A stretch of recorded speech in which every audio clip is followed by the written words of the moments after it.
I'm Amy Thurman, and I've lived 10 years with a broken neck that went undiagnosed for 6 months. I went from working at the University of Oklahoma to the very next day I couldn't even take myself to the restroom. I couldn't walk, I couldn't talk, I couldn't hear or see correctly, and I missed that entire year of my children's lives. I completely lost my identity and the will to live. Just a year before this accident, I moved my family across the state to work at a job that gave me my sense of self-worth.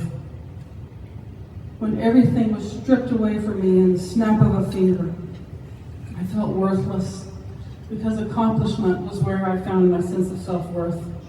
It became who I was. But I had to lay flat in bed for 23 hours a day for almost a year because of the pain and because it took my doctors 6 months to figure out that I had a traumatic brain injury, I had a sheared brainstem, and a broken neck. And it took my medical team 6 years to figure out why I passed out and landed on my face on the hardwood floor in my living room. It was a miserable, miserable existence, and I planned to end it all. I was tired of feeling like a burden and dealing with all of the pain. And I knew that I had enough pain medication to make it happen. And it would be quick, and it would be easy, and it would be painless. But before I could get to that point, my heart whispered to me, what if you don't have to die? What if you can make a different choice? What if you can take the same energy you're using, trying so hard to die, and you can flip it around and you can use it to fight to live? Maybe you can get better. And if you can get better, maybe you can use your experience to help others. So I began to fight to live with the intention of using my story to help others.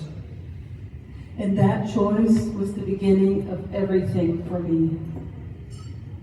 This was the first in a series of mindset shifts that led to the discovery of my Polish the Mirror framework, which is a way of remembering that our worth is not tied to what we do or how much we can produce, how well we perform. No, our worth is tied to who we are at our core, who we are authentically. Now, I know you must be thinking, well, that's a great story, Amy. Thanks for sharing that. I really came here tonight to learn about Bethesda, to support Bethesda. Why are you telling me about this? I'm so glad you asked. Because my worth is found in who I am. Knowing who I am is important. And who I am is someone who sees people, someone who advocates, someone who shows up. And that's what brings me and you here tonight, to advocate for and to support Bethesda. My first book, Finding My Hero Within, took me places and gave me opportunities that I never ever dreamed of. It allowed me to go to the Emmys and meet celebrities, writers, producers, and directors who want to turn my story into a feature-length movie. It gave me a spot on a Times Square billboard and so many other media appearances I can't even name them tonight.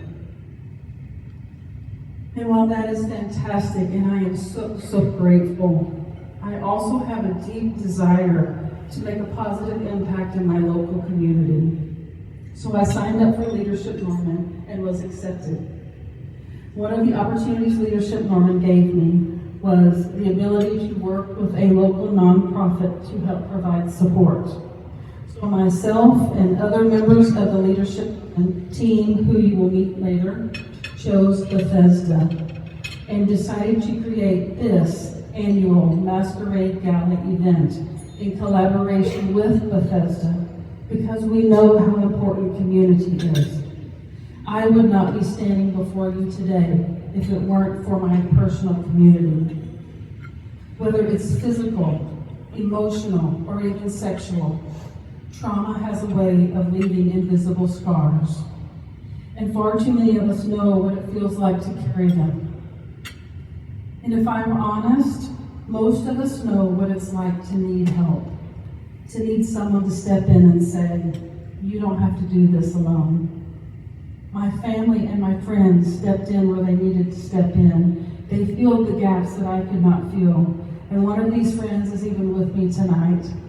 After 10 years of continuous support, my friend Anna is here, continuing to stand by me. I love you, Anna.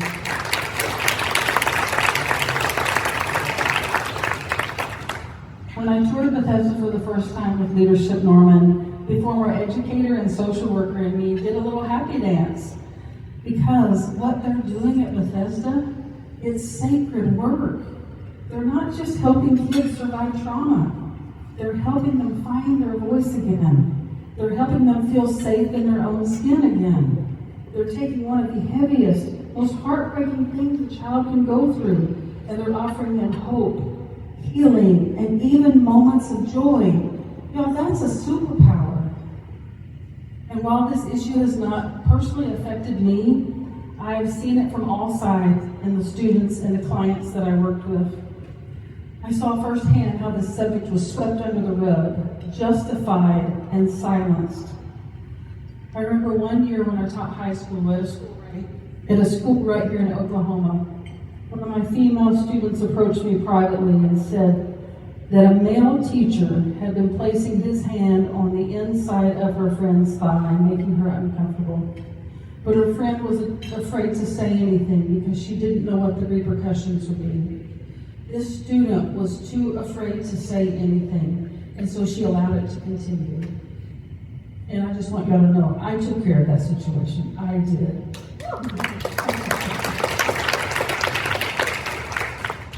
Bethesda is empowering students like this and giving them a voice by allowing them to own that feeling of this is not right, so they can stand up, speak up, and not allow things like this to happen.